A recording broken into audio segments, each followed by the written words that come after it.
السلام علیکم ورحمۃ اللہ وبرکاتہ۔ سورہ البقرہ آیت نمبر 235۔ نحمدہ ونصلی علی رسولہ الکریم، اما بعد، فاعوذ باللہ من الشیطان الرجیم، بسم اللہ الرحمن الرحیم۔ ربی اشرح لی صدری ویسر لی امری واحلل عقدۃ من لسانی یفقہوا قولی ربی زدنی علما۔ تفسیر پہ آ جائیے 235۔ 234 میں ہم بیوہ کی عدت کی تفصیل پڑھ کر آئے تھے۔ اب 235 میں ہی اس عدت کے دوران مرد اس بیوہ کو نکاح کی پیشکش کیسے کرے گا، اس کا اظہار کیسے کرے گا، کیسے کھلا پیغام ڈائریکٹ پرپوزل دیا جائے گا، شارطن بات کی جائے گی، کیا ہوگا۔ اللہ تعالیٰ نے اس کی ڈیٹیل یہاں پہ بتائی کہ نہیں، خفیہ طلاقیں یا ملاقاتیں وغیرہ نہیں ہوں گی، انڈائریکٹ کوئی بات ہوئی تو ہوئی، وہ بھی ڈھکے چھپے الفاظ میں ہوگی۔ اللہ فرماتے ہیں وَلَا جُنَاحَ عَلَيْكُمْ فِيمَا عَرَّضْتُمْ بِهِ مِنْ خِطْبَةِ النِّسَاءِ أَوْ أَكْنَنْتُمْ فِي أَنفُسِكُمْ، اور تمہارے لیے اس میں بھی کوئی گناہ نہیں کہ عدت میں جو تم اشارے کنارے میں نکاح کا پیغام دو یا دل میں چھپائے رکھو، یعنی ان کو نکاح کا پیغام دو، دونوں صورتوں میں کوئی مذائقہ نہیں ہے۔ یعنی اللہ تعالیٰ اسلامک سوسائٹی کے لیے بہت اعلیٰ قسم کے اخلاقی اصول سمجھا رہے ہیں کہ عدت والی عورت کا کیسے احترام کیا جائے گا۔ اللہ تعالیٰ کہتے ہیں کہ عورت کے غم کا وقت ہے، اسے پریشان کرنا بالکل بھی نہیں بنتا، کوئی پریشان کرے اس کو سکون سے رہنے دیا جائے۔ اور یہاں جو اللہ نے لفظ لائے ارستم بھی، یعنی جو مرد بیوہ عورت سے شادی کا خواہش مند ہے وہ معروف انداز میں کہہ سکتا ہے ارستم بھی۔ مثلا وہ کہہ سکتا ہے کہ میں آپ جیسی اچھی خاتون کی تلاش میں ہوں، وہ کہہ سکتا ہے کہ مجھے آپ سے دلچسپی ہے، میں عدت کے بعد بات کروں گا اس موضوع پہ، اور آپ کا خیال رہے گا۔ کھلم کھلا بات نہیں کرنی کہ میں آپ سے شادی کرنا چاہتا ہوں، یہ بات نہیں، یہ لفظ نہیں بولنا۔ کیا کہا کہ اشارے کنائے میں بات کرے گا وہ۔ او اکننتم فی انفسکم، اکنان دل میں رکھنا، یعنی اگر دل میں ارادہ کیا ہوا ہے، اس نے سوچا ہوا ہے کہ اس خاتون کی عدت ختم ہو تو میں پھر پیغام نکاح بھیجوں گا، شادی کرنا چاہتا ہوں، اس کے اندر کوئی حرج نہیں ہے۔ علم اللہ انکم ستذکرونہن، اللہ جانتا ہے کہ تم ان سے یہ بات تو کرو گے ہی، لیکن ولکن لا تواعدوہن سرا، لیکن تم ان سے عدت میں کوئی خفیہ عہد و پیمان نہ کرنا، الا ان تقولوا قولا معروفا، ہاں معاشرے کے اچھے دستور کے مطابق کوئی بات کہہ سکتے ہو، خفیہ وعدہ نہیں ہے۔ خفیہ وعدے، خفیہ باتیں، پیغام نکاح، یہ چیزیں زنا کے قریب کی باتیں ہیں، اس لیے اسلام نے اسے منع کیا ہے۔ ایک غم زدہ خاندان کے جذبات کا خیال رکھے بغیر عورت کو پیغام نکاح بھیجنا یا اس سے کوئی خفیہ قول و قرار کرنا، یہ اللہ کو پسند نہیں ہے۔ اللہ نے تنبیہ فرما دی کہ اللہ تعالیٰ جانتا ہے، علم اللہ کو معلوم ہے کہ تم اپنا ارادہ ظاہر کرو گے، لیکن اس کا یہ مطلب نہیں کہ تم عدت میں نکاح کی پینگیں بڑھانا شروع کر دو، وعدے کرنا شروع کر دو چھپ چھپ کے۔ اور ہاں مطلب کیا کر سکتے ہو، قولم معروف، وہ بھی جب میں نے اوپر آپ کو بات کی وہ قولم معروف ہے، قولم معروف کے مطابق کوئی بھلے طریقے سے بات پہنچا سکتے ہو، میسج پہنچا سکتے ہو۔ اس سے ایک بات اور پتہ چلتی ہے کہ بیوہ کا دوسری شادی معیوب نہیں بلکہ پسندیدہ ہے، لیکن ہمارے ہاں تو بہت برا سمجھا جاتا ہے۔ ہمارے ہاں تو جس کی منگنی ٹوٹی ہو اس کے اندر بھی سو خامیاں نکال کر اس کو ریجیکٹ کیا جاتا ہے، اور کہاں ایک بیوہ عورت اور پھر کہاں اس کے بچے، یعنی ایک بیوہ اوپر سے اس کے یتیم بچے، ان کو سہارا دینا۔ ہمارے ہاں اس کا کانسیپٹ اس بیوہ کی طرف تو کوئی دیکھتا بھی نہیں آنکھ اٹھا کر کے جس کے چھوٹے بچے ہوں کہ ان کو ہماری میں چٹی نہ پڑ جائے۔ حالانکہ یتیموں کو سہارا دینا تو اللہ کی نظر میں اس قدر زبردست بات ہے کہ جس کا کوئی ہمیں جس کی مثال نہیں ملتی۔ تو یہاں پہ اللہ نے کہا کہ معروف تو بات کی جا سکتی ہے، اس کے علاوہ سب سٹینڈرڈ کوئی بات نہیں ہوگی۔ فرمایا وَلَا تَعْزِمُوا عُقْدَةَ النِّکَاحِ حَتَّىٰ يَبْلُغَ الْکِتَابُ أَجَلَهُ، تاہم نکاح باندھنے کا فیصلہ اس وقت تک نہ کرو جب تک قانون اپنی مدت پوری نہ کر لے، یعنی نکاح کا پکا ارادہ اور معاہدہ عدت میں ناجائز ہے، بالکل حرام ہے۔ یہ وَلَا تَعْزِمُوا ہے نا، بالکل ارادہ نہ کرو، یہ حرام کی طرف اشارہ کر رہا ہے یہ لفظ، بالکل منع ہے۔ ایسا پکا کوئی پروگرام مت بناؤ کہ ڈیٹ ڈیسائیڈ ہو گئی، دن ڈیسائیڈ ہو گیا، منگنی ہو رہی ہے، کچھ نہیں قطن۔ دیکھیں نا، کہا ہے صرف معروف ہلکی پھلکی گفتگو، بس اس کے بعد کچھ بھی نہیں، بالکل خاموشی سے 3 مہینے ہیں یا 4 ماہ 10 دن ہے۔ بس مین تو یہ ہے نا کہ یہاں پہ دونوں طرح کی عدت کے اندر آ جاتا ہے کہ عدت میں عورت کے ساتھ معاملہ نہیں کرنا، یا خاص طور پہ بیوہ کا معاملہ ہے لیکن عدت کا ویسے بھی معاملہ آ جاتا ہے۔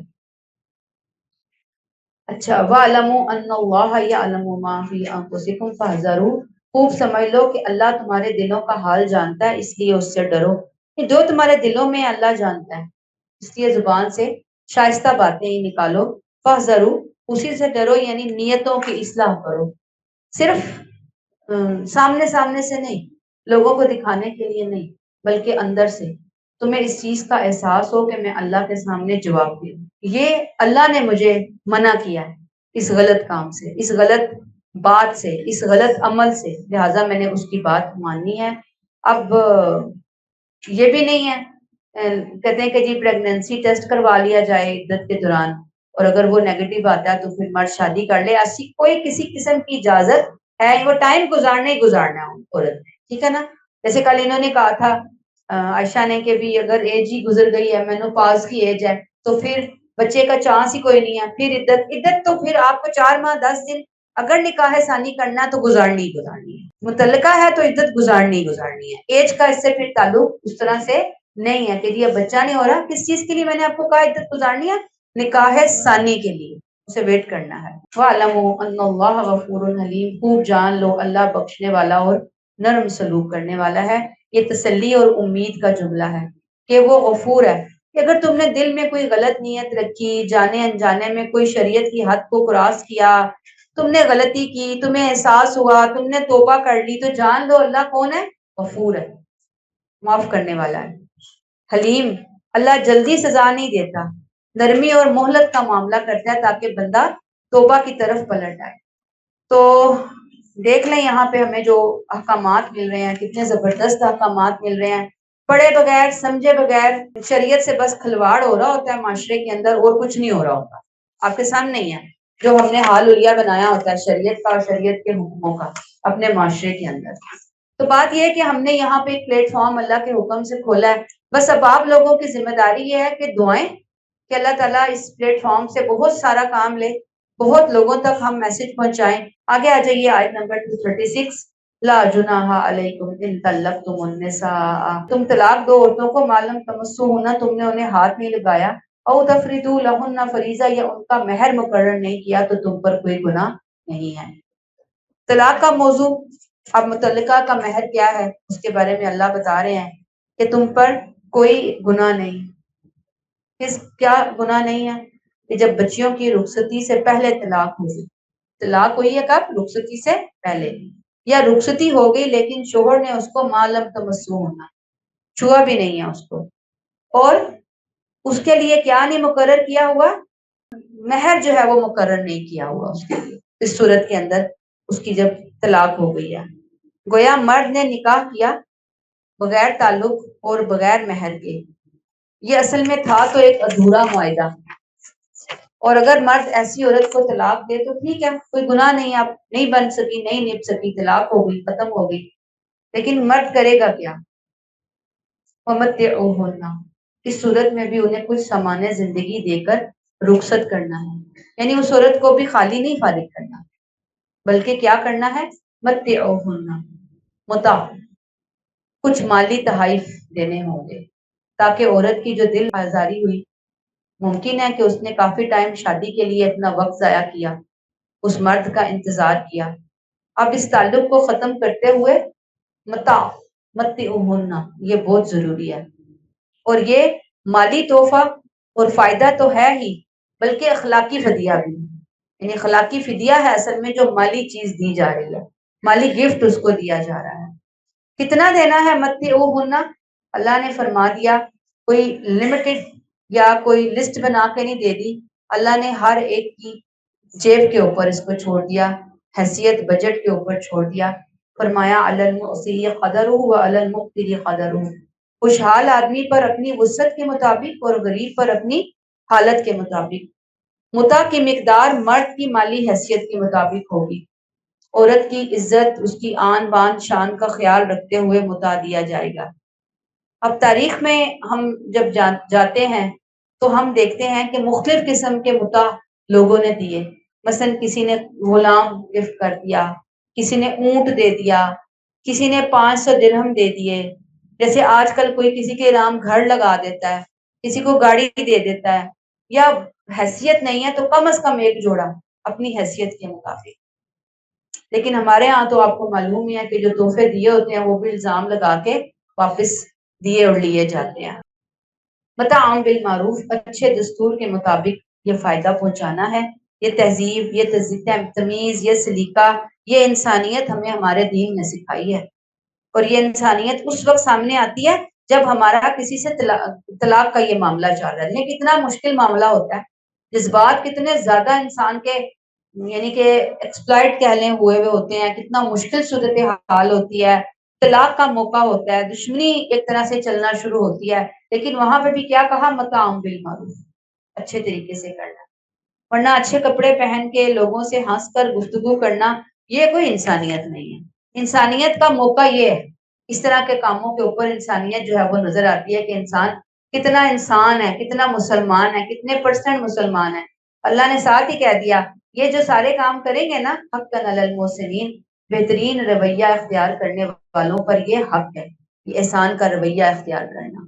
محسنین جو ہر نیکی کو بہترین طریقے سے کرتے ہیں.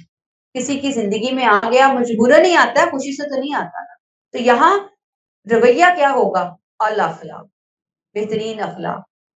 متع دے رہے ہیں، کوئی احسان نہیں کر رہے، کوئی چیریٹی نہیں دے رہے کہ اس کے تانے مار کے ذلیل کر کے اور آنکھیں جناب مٹکا مٹکا کے اور گردن میں سریا ڈال کے اگر کچھ دے بھی رہے ہیں، استغفر اللہ، بہت غلط رویہ. عاجزی سے، محبت سے، انکساری سے کہ یہ کوئی قبول کر لے ہم سے. محسنین کی یہ ذمہ داری ہے، ان پر حق ہے کہ عزت سے تحفے تحائف دے کر اپنی حیثیت کے مطابق اس عورت کو رخصت کرنا ہے. اور یہ بھی نہیں کہ حیثیت تو بہت ہے اور کنجوسی سے تھوڑا تھوڑا دے دو نکال کے، کیا کرنا ہے ہم نے دے کر. نہیں، احترام سے، وقار سے، جتنا ممکن ہو دے کر اسے رخصت کرو. یہ لوگ اللہ کی نظر میں صحیح پسندیدہ بندے ہیں اللہ کے، اور ان کی یہ ذمہ داری ہے. تو بات لیسن ہمارے لیے یہی ہے کہ اسلام میں معاشرتی حسن سلوک صرف شادی شدہ زندگی میں نہیں بلکہ جدائی کے وقت بھی فرض ہے. اللہ نے کیا تھا؟ حقا علی المحسنین، یہ ذمہ داری ہے، یہ لازم ہے. اس موقع کے اوپر بھی لازمی طور پر اچھا کرو. دیکھیں کس قدر خوبصورت دین ہے، کس قدر ڈیٹیل میں احکامات دیے گئے ہیں ہمیں. اپنی گھریلو زندگی کے حوالے سے ہی دیکھ لینا کیسے ڈیٹیل میں اللہ تعالیٰ چیزوں کو سمجھا رہے ہیں، اور انسانوں کی عقل پہ نہیں چھوڑا گیا، وہی کی روشنی میں ان چیزوں کی رہنمائی دی ہے انسانوں کو. آیت نمبر 237، وَإِن طَلَّقْتُمُوهُنَّ مِن قَبْلِ أَن تَمَسُّوهُنَّ، اور اگر تم نے ان کو ہاتھ لگانے سے پہلے طلاق دے دی. وَقَدْ فَرَضْتُمْ لَهُنَّ فَرِيضَةً، مگر مہر مقرر کر چکے ہیں. فَنِصْفُ مَا فَرَضْتُمْ، تو مقرر مہر کا نصف انہیں دینا ہوگا. اب متعلقہ کے مہر کے حوالے سے ہم پڑھ رہے ہیں 236 آیت میں ہم نے پڑھا کہ ہاتھ بھی نہیں لگایا، رخصتی نہیں ہوئی، مہر مقرر نہیں ہوا، طلاق ہو گئی تو متع دینا ہے. اب آیت 237 میں ایک اور سچویشن آ گئی ہے، اور وہ سچویشن کیا آ گئی ہے کہ ہاتھ لگانے سے پہلے طلاق دی جا رہی ہے لیکن مہر مقرر ہو چکا ہے. اب کیا ہوگا؟ اب رخصتی نہیں ہوئی یا ہوئی تو شوہر نے چھوا نہیں، وہی معاملہ آ گیا. طلاق دے دی تو اب کتنا مہر دینا ہے؟ فَنِصْفُ مَا فَرَضْتُمْ، آدھا دینا ہے جو تم مقرر کر چکے ہو. إِلَّا أَن يَعْفُونَ أَوْ يَعْفُوَ الَّذِي بِيَدِهِ عُقْدَةُ النِّكَاحِ، البتہ اگر عورت اپنا حق چھوڑ دے یا وہ مرد جس کے ہاتھ میں نکاح کی گرہ ہے یعنی شوہر، يَعْفُوَ الَّذِي بِيَدِهِ عُقْدَةُ النِّكَاحِ، وہاں پہ چھوٹا سا لکھ دیں شوہر، اور یعفونا کے اوپر لکھ دیں بیوی، تو آسان رہے گا آپ کے لیے یاد کرنا. یعنی جس کے ہاتھ میں نکاح کی گرہ ہے وہ شوہر اپنا حق چھوڑ دے، وہ کہے کہ جو میں نے آدھا مہر دینا تھا اب میں پورا دوں گا. آدھے کی بجائے پورا دوں گا. یہ نا یا عفون، یا وہ مرد جس کے ہاتھ کی میں نکاح کی گرا ہے اپنا حق چھوڑ دے، یا عفوا، آدھے کی بجائے پورا مہر دوں گا تو یہ اس کا احسان ہوگا. جو یہ یافو ہے نا، یا عفوان، اس سے مراد صرف معاف کرنا نہیں ہوتا، معاف کا جملہ بھی ہوتا ہے، بلکہ چھوڑ دینا مراد ہے، یعنی اپنا حق چھوڑ دو. اور الذی بیدہ عقدۃ النکاح، نکاح کی گرا کا سرا کس کے پاس ہوتا ہے؟ مرد کے پاس. یہ مراد کیا ہے؟ نکاح کو ختم کرنے کا اختیار، یعنی طلاق کا اختیار کس کے ہاتھ میں ہے؟ مرد کے ہاتھ میں. شوہر کو یہ حق ملا ہے، بیوی یہ حق مانگے گی، شوہر اسے مطمئن کرے گا یا طلاق دے گا. اور اگر بیوی طلاق کا مطالبہ کرتی ہے تو آپ کو معلوم ہی ہے کہ اس کو مہر واپس کرنا ہوگا. اب پاکستانی جو نکاح نامے ہوتے ہیں اس میں ایک شک بیوی کو طلاق کا حق حاصل ہوتا ہے، یعنی وہ طلاق کا فیصلہ خود کر سکتی ہے. یاد رکھیے کہ دین اس کی اجازت نہیں دیتا، یہ ایک خوفناک چیز ہے. بیوی کو اگر ڈیمانڈ کرنی ہے تو وہ کورٹ میں جائے گی، خلا کے لیے رجوع کرے گی، وہاں سے کورٹ اس کو دلوائے گی خلا، طلاق جو ہے. لیکن یہ کہنا کہ عورت نکاح نامے میں لکھے کہ میں جب چاہوں طلاق دے دوں شوہر کو، تو یہ چیز اسلام کے ذرا اگینسٹ ہے، اس سے بچنے کی ضرورت ہے. جب اللہ نے مرد کے ہاتھ میں طلاق کا اختیار رکھا ہے تو عورت اس کو اپنے ہاتھ میں کیوں لے؟ ہاں اگر کوئی زیادہ مسئلہ ہے، جیسے میں آپ کو پہلے بتا چکی، تو خلا لے، کیونکہ عورتیں عموماً بہت جذباتی ہوتی ہیں، اس لیے اللہ نے پہلے ہی یہ رائٹ جو ہے مرد کو دیا، عورت کو دیا ہی نہیں ہے، ان کے جذباتی پن کی وجہ سے. وَأَن تَعْفُوا أَقْرَبُ لِلتَّقْوَىٰ، اور تقوی سے زیادہ قریب تر بات یہ ہے کہ تم مرد اپنا حق چھوڑ. شوہروں کو کہا مہر دو، یعنی اپنا حق چھوڑ دو. آدھا مہر جو مرد کا حق ہے، آدھا مہر بیوی کا حق ہے اور آدھا مہر شوہر کا حق ہے. تم کیا کہا گیا کہ وہ جو آدھا تمہارا حق تھا اس کو بھی چھوڑ دو، وہ بھی بیوی کو دے دو. یہ تقوی کے زیادہ قریب تر بات ہے. یہ بات سمجھ آ گئی آپ کو؟ ہم سچویشن کیا پڑھ رہے ہیں کہ مہر پورا مقرر ہوا تھا اور رخصتی سے پہلے یا ہاتھ لگانے سے پہلے طلاق ہو گئی. اب مرد کو کہا ہے کہ آدھا مہر تم دو گے اس کو. اب مرد کو کیا کہا گیا؟ پسندیدہ کیا ہے کہ تم آدھے کی بجائے اس کو پورا دے دو. وَأَن تَعْفُوا أَقْرَبُ لِلتَّقْوَىٰ، تم اپنا حق چھوڑ دو، جو تم نے آدھا واپس لینا تھا وہ تمہارا رائٹ تھا، وہ بھی تم چھوڑ دو، وہ بھی بیوی کو دے دو. یہ تقوی کے زیادہ قریب ترین بات ہے. دیکھیں مرد کو کہاں پہ بٹھایا اللہ نے. جب اسے قوام بنایا ہے نا تو اللہ نے پھر اس کی رسپانسبلٹی بھی زیادہ رکھی ہے. دین کہتا ہے کہ بعض چیزیں صرف قانون سے نہیں، اخلاق اور خیر خواہی کی نیت سے کرو. یہی احسان کا جذبہ ہے اور یہی تقوی کے قریب بات ہے. گویا اللہ والے وہ جو حق سے زیادہ دیتے ہیں، اللہ والے کیا کرتے ہیں؟ حق سے زیادہ دینے والے. پیچھے بھی ہم نے کہا نا حقاً علی المحسنین، اللہ والے حق سے زیادہ دینے والے ہوتے ہیں. وہ حساب برابر نہیں کرتے رہتے. حساب برابر کرنے والے بھی مومنین ہوتے ہیں، لیکن اللہ کو محسنین چاہیے، محسنین حق سے زیادہ دینے والے. اللہ فرماتے ہیں وَلَا تَنْسَوُا الْفَضْلَ بَيْنَكُمْ، آپس کے معاملات میں فیاضی کو نہ بھولو. کون سی فیاضی؟ کہ آپ ماضی میں تم نے آپس میں اچھے سلوک بھی تو کیے ہوں گے نا ایک دوسرے کے ساتھ، فیملیاں آئی ہوں گی، کھانا پینا ہوا ہوگا، گفٹس کا لین دین ہوا ہوگا، کوئی نرمی، کوئی بھلائی، کوئی احسان، پیازی کا معاملہ ہوا ہوگا. یعنی نکاح ایک مقدس رشتہ تھا نا، وہ بندھنے جا رہا ہے تو ایسے تو نہیں بنتا نا. کوئی رشتہ لینے جاتا ہے، کوئی دیتا ہے، تو وہ جو آپس کے ملاقاتیں ہوتی ہیں اس وقت کوئی اچھی چیزیں ہوتی ہیں تو وہ رشتے طے ہوتے ہیں نا، ایسے تو نہیں رشتے طے ہو رہے ہوتے زیادہ تر 99 کیسز کے اندر. تو جو تعلقات اچھے رہے ان اچھے تعلقات کو مت بھولو. وہ اچھے تعلقات بھی تو ہمارے درمیان رہے، اچھا ٹائم بھی تو ہم نے گزارا ہے. اب نکاح ایک مقدس رشتہ تھا، جدائی کے بعد بھی احترام سے ہی ختم ہونا چاہیے اس کو. یہ نہیں کہ ایک دوسرے کے کپڑے پھاڑ دیں، ایک دوسرے کے منہ پھاڑ دیں، ایک دوسرے کے بال نوچ لیں، اس کو بالکل ہی ڈبو دیں. کہیں پہ دین نے ہمیں نہیں بتایا. دین تو انتہا درجے کا اخلاق، انتہا درجے کا بہترین معاملہ کرنے کا حکم دے رہا ہے. اس کا ایک ترجمہ اور بھی کیا گیا ہے کہ آپس میں اپنے درمیان کی فضیلت کو نہ بھولو. فضیلت کیا ہے؟ مرد کو جو جسمانی طاقت اور مالی اعتبار سے ایک درجہ فضیلت دی گئی ہے، اس کا حق ہے کہ احسان سے سارا مہر دے. آیت کا یہ حصہ بہت پیارا ہے. اگر کسی پر احسان کیا تو جتاؤ نہیں، اور اگر کسی نے احسان کیا تو اس کو بھولو نہیں. اگر کسی میں کچھ خرابیاں ہیں تو اس کی خوبیوں پر نظر رکھو، بس وہ خوبیوں پر نظر رکھتے ہوئے اس کے ساتھ احسان کا معاملہ کرو۔ ان اللہ بما تعملون بصیر، بے شک تمہارے اعمال کو اللہ دیکھ رہا ہے۔ یہ اختتامی تنبیہ یہاں کیوں کی گئی کہ اللہ دیکھ رہا ہے تمہارے اعمال کو؟ تم عورت کو حق سے محروم کر رہے ہو یا احسان کر رہے ہو، اللہ دیکھ رہا ہے، اللہ جانتا ہے۔ تم دل سے دے رہے ہو یا زبردستی لے رہے ہو، کیا کر رہے ہو، اللہ جانتا ہے۔ طلاق کے بعد تم زبان اور کردار سے ظلم کر رہے ہو یا احسان کا رویہ اختیار کر رہے ہو، تم جو کر رہے ہو بصیر، بصیر دیکھ رہے ہیں۔ آپ دیکھیں کہ عدالتی اور قانونی فیصلے شوہر کے حق میں ہو سکتے ہیں، لیکن اللہ کے ہاں کون سا شوہر کامیاب ہے جو ایسے موقعوں پر محسن بن کر معاملہ کرتا ہے۔ محسن بننا بہت ضروری ہے۔ اور یہاں پہ کہا نا اللہ ان یعفون، کہ عورت اپنا حق مہر چھوڑ دے۔ عورت چھوڑ دے سے مراد یہ کہ عورت کہے کہ میں لیتی نہیں، یعنی آدھا حق، آدھا مہر اس کا حق بنتا ہے، وہ کہے کہ میں آدھا بھی نہیں لیتی، یہ بھی تم رکھو، وہ بھی احسان کا رویہ چاہے تو اختیار کر سکتی ہے۔ شوہر کو آ گیا کہ تم پورا دے دو۔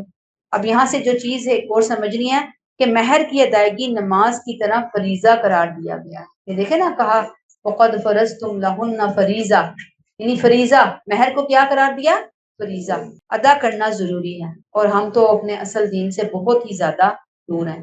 تو اب ہم نے یہاں پہ جاننا ہے کہ مہر کی ادائیگی کی کتنی صورتیں ہیں۔ نمبر 1، مہر مقرر ہو گیا، شوہر نے ٹچ نہیں کیا، رخصتی نہیں ہوئی، یا ٹچ نہیں کیا، رخصتی ہوئی، ٹچ نہیں کیا، اور طلاق ہو گئی۔ اور اب کیا ہے، مہر مقرر ہوا ہے تو کتنا مہر دینا ہوگا؟ آدھا، اور چاہے تو وہ پورا دے، پسندیدہ ہے، افضل ہے پورا دے۔ دوسری قسم، مہر مقرر ہوا، تعلق بھی قائم ہوا، اور طلاق ہو گئی، کتنا مہر دینا ہوگا؟ پورا مہر دینا ہوگا۔ تیسری صورت، مہر مقرر نہیں ہوا، تعلق بھی قائم نہیں ہوا، رخصتی ہوئی، تعلق قائم نہیں ہوا، رخصتی نہیں ہوئی، طلاق ہو گئی، اب کیا دینا ہوگا؟ متع، تحفے تحائف، مالی فائدے۔ چوتھی صورت، مہر مقرر نہیں ہوا، تعلق قائم ہو گیا، طلاق ہو گئی، اب کون سا مہر دینا ہوگا؟ مہر مثل، مثل میم سے لام، یعنی جو عورت کی فرسٹ کزنز کا ہے ددیال کی طرف سے۔ اور یہ کچھ چیزیں اور بھی ہیں، وہ ہم آگے موقع محل پہ وہ اس طرح کی جو آیات ہیں اس کو ہم ڈسکس کریں گے۔ ایک اور قسم کا مہر ہے لونڈی کا، لونڈی کا مہر بھی مقرر کیا گیا ہے اور اس کی ادائیگی لازم قرار دی گئی ہے۔ مہر مثل یعنی ایک عورت کا مہر ہی مقرر نہیں ہوا تو دیکھا جائے گا اس کی پھپھو کی بیٹی، اس کی چچا کی بیٹی، اس کے تایا کی بیٹی کا کتنا مہر مقرر ہوا ہے، تو جتنا مہر ان کا مقرر ہوا ہے اسی حساب سے پھر مہر، اگر وہ بچیاں اسی کے ہم پلہ ہیں پڑھائی لکھائی میں، شکل و صورت میں، مالی اعتبار سے، یہ بھی دیکھا جائے گا نا، نکوف دیکھا جائے گا، تو پھر جو مہر ان کا تھا وہی مہر اس لڑکی کا بھی دیا جائے گا، یعنی ان لڑکیوں کو دیکھ کر اس کا مہر بھی ڈیسائیڈ کیا جائے گا۔ اچھا جی، لیسن کیا ہے کہ مہر کے معاملے میں اللہ نے ہماری کیسے اصلاح کی ہے۔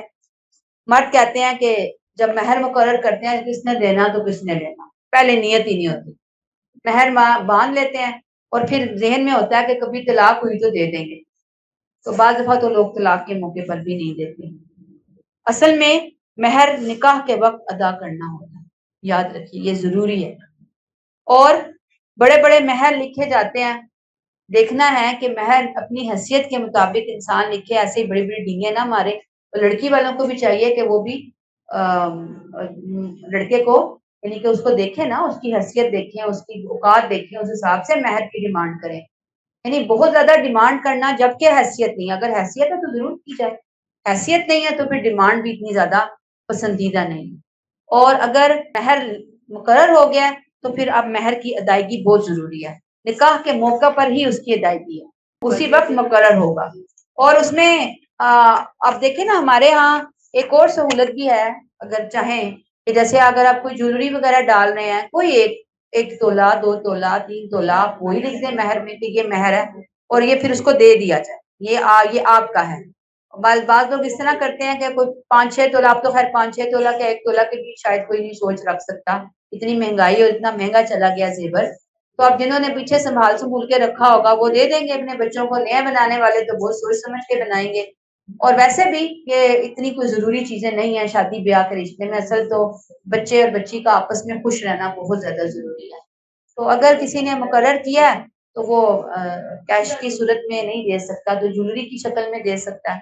اور پھر یہ کہ آپ اتنا خرچہ جو لوگوں کو دکھانے کے لیے شادی بیاہ کی رسموں کے اوپر کر رہے ہوتے ہیں، تو اس سے بہتر ہے کہ آپ بچی کا مہر جو ہے وہ اچھے طریقے سے دیں اور اپنے باقی خرچے کٹ ڈاؤن کریں۔ اب ہم دو لوگوں کو دکھانے کے لیے اتنے شادی ہال بک کروائے، اتنے مہمانوں کو بلایا، تو کس نے کہا ہے کہ اتنے مہمان بلائیں؟ آپ اپنے کلوز سرکل سے بندے بلائیں اور بس اللہ اللہ خیر صلی اللہ۔ آیت نمبر 238، حافظوا علی الصلاوات والصلاۃ الوسطی، اپنی نمازوں کی حفاظت کرو، بالخصوص اس نماز کی جو درمیان میں آتی ہے۔ آیت 163 میں ہم پڑھ کر آئے تھے، توحید کا ذکر شروع کیا تھا، نماز، زکوٰۃ، شریعت کے احکام، شریعت کی تجدید، شریعت کے احکامات جو سوسائٹی کو سمجھائے جا رہے تھے۔ اب دوبارہ یہ باب جو ہے اختتام کو جا رہا ہے، یہ ٹاپک شریعت کا ٹاپک تھا نماز، توحید وغیرہ سے، اب وہ اینڈ ہو رہا ہے۔ یہاں پر اشارہ یہ ہے کہ اس دین میں جو نماز کی اہمیت ہے وہ دین کے اندر حلا میں کسی اور چیز کی نہیں ہے۔ یہ نماز دین کی باڑ ہے، انسان کی زندگی کے تمام پہلو اسی سے جڑے ہوئے ہیں۔ اگر نماز صحیح ہے زندگی کا ہر گوشہ صحیح ہے، اور اگر نماز صحیح نہیں ہے تو زندگی کے باقی گوشے بھی خراب ہیں، ڈسٹرب ہیں۔ یہ اللہ کا حکم ہے۔ کیا کہا جا رہا ہے؟ حافظوا علی الصلوات، پانچوں فرض نمازوں کی حفاظت کرو۔ شرائط، آداب، خشوع خضوع کے ساتھ کسی صورت میں نماز نہیں چھوڑنی۔ حضرت عمر کا ایک قول ہے کہ جو نماز کو ضائع کرتا ہے باقی دین کو بدرجہ اولا ضائع کر دیتا ہے۔ اور پھر والصلاۃ الوسطی، اور وہ نماز جو درمیان میں آتی ہے، درمیان میں آتی ہے۔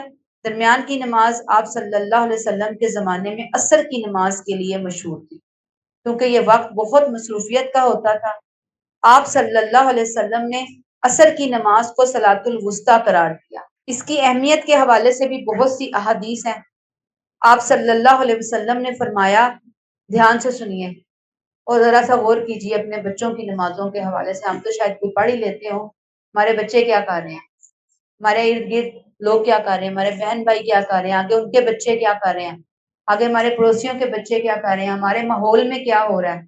آپ فرماتے ہیں جس کی نماز عصر چھوٹ گئی گویا اس کا گھر اور مال سب لٹ گیا۔ آپ نے فرمایا ایک اور حدیث میں، جس کی نماز عصر چھوٹی گویا اس کے اہل و عیال، اس کا مال تباہ و برباد ہو گیا۔ اتنا بڑا نقصان ہے، لیکن چونکہ ہمیں نظر نہیں آتا ایک نماز چھوڑنے کا نقصان، تو ہمیں فیل ہی نہیں ہوتا کہ یہ کتنا بڑا نقصان ہوا ایک نماز چھوڑ کے۔ ایک اور صحابی ہیں حضرت ابو یونس، حضرت عائشہ کے آزاد کردہ غلام تھے۔ وہ فرماتے ہیں کہ حضرت عائشہ نے مجھے حکم دیا کہ ان کے لیے قرآن مجید لکھوں، اور فرمایا کہ جب تم اس آیت پر پہنچو، حافظوا علی الصلوات والصلاۃ الوسطی، تو مجھے بتانا۔ وہ کہتے ہیں کہ جب میں اس آیت پر پہنچا میں نے ان کو بتایا تو انہوں نے مجھے لکھوایا کہ نمازوں کی حفاظت کرو، خاص طور پر درمیانی نماز یعنی نماز عصر۔ وہ فرماتی کہ میں نے رسول صلی اللہ علیہ وسلم سے اسے ایسا ہی سنا ہے۔ پھر ایک اور موقع پہ غزوہ احزاب کا موقع ہے، آپ صلی اللہ علیہ وسلم نے مشرکین کو بددعا دی کہ اللہ ان کے گھروں کو، ان کی قبروں کو آگ سے بھر دے، انہوں نے ہمیں صلاۃ وسطی نہیں پڑھنے دی۔ اور یہ جب کہا جب آپ کی عصر کی نماز قضا ہوئی۔ نماز عصر کو صلاۃ وسطی اس لیے کہا جاتا ہے کہ یہ دن کے بیچ میں آتی ہے اور مشغولیت کے بیچ میں ہوتی ہے، اس لیے اس کے رہ جانے کا اندیشہ زیادہ ہوتا ہے۔ بزنس ہے تو آپ نے دیکھا ہوگا کہ لوگ اس وقت گاہکوں میں گھرے ہوئے ہوتے ہیں، بزنس ایکٹیویٹیز اپنے عروج کے اوپر ہوتی ہیں، کلینک ہے تو مریضوں کا ہجوم ہوتا ہے، لیکن کیا کہا گیا؟ پھر بھی پڑھو، ضرور پڑھو، اور کوالٹی والی نماز پڑھو، ادب سے پڑھو، اس میں جان ڈال کر پڑھو۔ اللہ ہمیں توفیق عطا فرما دے۔ بعض مفسرین صحابہ اور بعض بعد کے لوگوں نے، یعنی کچھ بعد کے لوگوں نے اور کچھ مفسرین صحابہ نے صلاۃ الوسطی میں فجر کی نماز کو بھی رکھا۔ گویا صلاۃ الوسطی کسی کے لیے عصر کی نماز ہوگی اور کسی کے لیے فجر کی نماز ہوگی، یعنی جو نماز کسی کے لیے مشکل ہو رہی ہو تو وہ اس کے لیے صلاۃ الوسطی بن جائے گی۔ ہر نماز کا ایک خاص درجہ ہے، اور کسی کے لیے کوئی نماز درمیانی یا وسطی یا سب سے اہم بن سکتی ہے اس کے حالات، وقت اور مصروفیات کے مطابق۔ جیسے ظہر اثر، فجر کے بعد ظہر اثر دو نمازیں آ گئی، پھر مغرب عشاء رات کی نمازیں آ گئی تو فجر بیچ میں آ گئی۔ اثر، فجر اور ظہر آ گئی، پھر بیچ میں اثر آ گئی، اور پھر مغرب عشاء درمیانی نماز آ گئی۔ یعنی صلاۃ الوسطیٰ کو اگر دوسری طرف سے لیں تو کوئی فجر میں آئے گا اور کوئی اثر میں آئے گا۔ اب فجر کے جانے کے حوالے سے تو آج کل ماشاءاللہ کہ لوگ چار نمازیں تو پڑھ ہی دیتے ہیں، پانچویں کا تو بہت ہی مشکل ہو جاتا ہے کہ اس وقت کوئی اٹھے اور نماز پڑھے، اور یہ ضائع ہونے اور قضا ہونا تو عام روٹین ہے، کیونکہ اس وقت نیند کا شدید غلبہ ہوتا ہے، شدید سستی اور غفلت کا ٹائم ہوتا ہے۔ اس وقت دل اور دماغ کو حاضر کرنا بہت مشکل ہوتا ہے، لیکن اس وقت کے بارے میں قرآن میں آتا ہے، سورہ بنی اسرائیل آیت 78، انا قرآن الفجر کانا مشہودا، اس وقت فرشتے گواہ بنتے ہیں۔ جب نماز میں قرآن پڑھا جاتا ہے تو فرشتے گواہی دے رہے ہوتے ہیں۔ ایک حدیث ہے، آپ صلی اللہ علیہ وسلم نے فرمایا کہ رات اور دن میں فرشتوں کی ڈیوٹیاں بدلتی رہتی ہیں۔ فجر اور عصر کی نمازوں میں یعنی ڈیوٹی پہ فرشتے آتے ہیں اور ڈیوٹی سے واپس جاتے ہیں، ان کا اکٹھ ہوتا ہے، یعنی اجتماع ہوتا ہے، یعنی اکٹھے ہوتے ہیں وہ دونوں وہاں پر۔ پھر تمہارے پاس رہنے والے فرشتے جب اوپر چڑھتے ہیں تو اللہ پوچھتا ہے، حالانکہ وہ ان سے بہت زیادہ اپنے بندوں کے متعلق جانتا ہے، کہ میرے بندوں کو تم نے کس حال میں چھوڑا؟ وہ جواب دیتے ہیں کہ ہم نے جب انہیں چھوڑا تو وہ فجر کی نماز پڑھ رہے تھے، اور جب ان کے پاس گئے تب بھی وہ عصر کی نماز پڑھ رہے تھے۔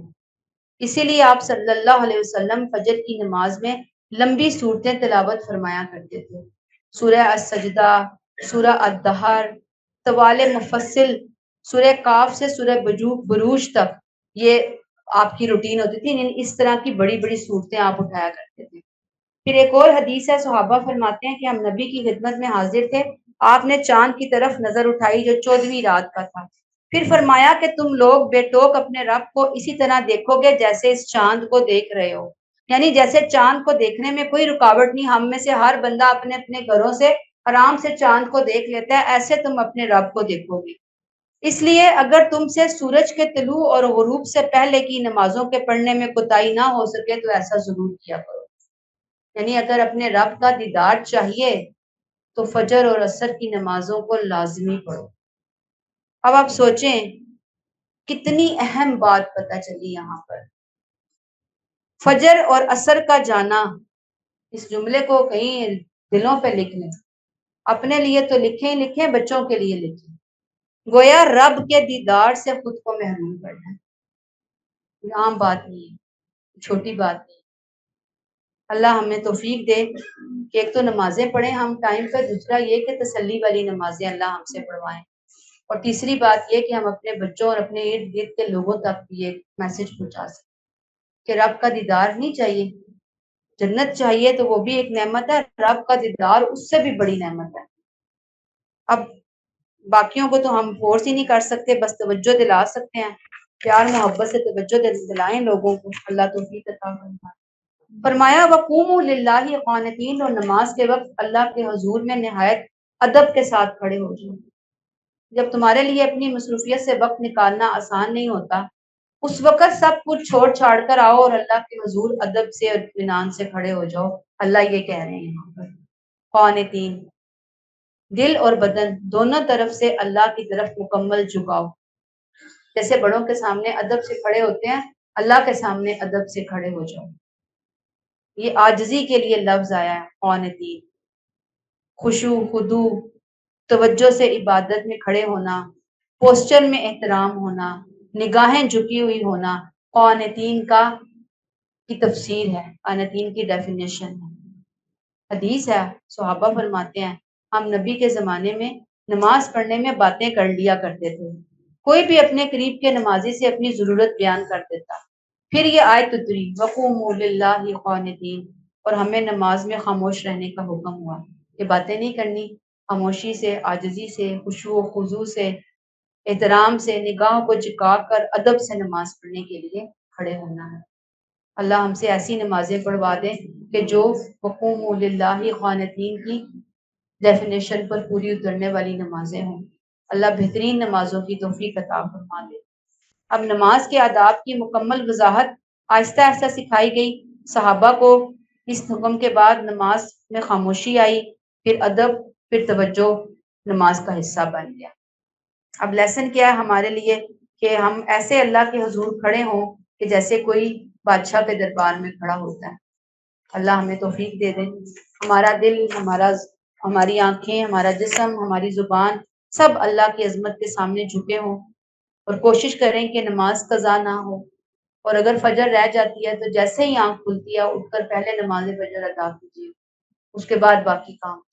اور اگر آپ سمجھتے ہیں کہ نہیں بچے اسکول سے لیٹ ہو جائیں گے، نماز تو گئی، انہیں جلدی سے بھیج کے فوراً نماز پڑھیں پہلے، باقی کام گھر کے کام کاج بعد میں، اور پھر نماز چھوڑنے سے بچنا ہے، اور بچوں کے لیے دعائیں مانگنی ہیں۔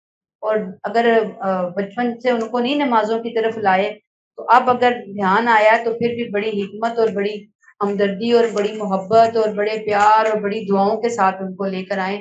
ڈنڈا پکڑنے کا کوئی نہیں کہہ رہا ہاتھ میں، لیکن یہ ہے کہ تھوڑا بہت کبھی ناراضگی بھی ہو جاتی ہے، لیکن بہت نہیں کہ آپ بالکل ہی متنفر کر دیں، کیونکہ اپنی غلطی ہے نا، وہ اپنی غلطیوں پہ اللہ سے رو رو کے معافی مانگے کہ ہم نے ٹائم پہ ان کو بتایا نہیں، سمجھایا نہیں۔ تو اللہ تعالیٰ ہماری اصلاح فرمائے۔ یہاں پہ ہم روک لیتے ہیں۔